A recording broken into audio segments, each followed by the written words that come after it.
खबर शामिल करते हैं फैसलाबाद से। यहां पर थाना मदीना टाउन के SHO ने वीडियो सबूत होने के बावजूद मुतासरा शख्स की FIR दर्ज करने से इनकार कर दिया। वीडियो में साफ दिखाई दे रहा है कि मुतासरा शख्स की गायें भैंसें कुछ अफराद लेकर जा रहे हैं। तमाम सबूत होने के बावजूद मुतासरा शख्स को कोई इंसाफ ना मिल सका, जिस पर वो मीडिया से गुफ्तगू कर रहा है।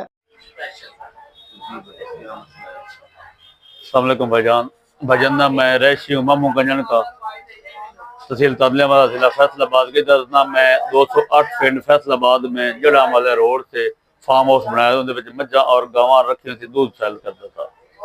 लेकिन ना नजर शाह वाले वली शाह ने मेरा माल गन पॉइंट से अगवा किया दिन के तकरीबन 3 बजे।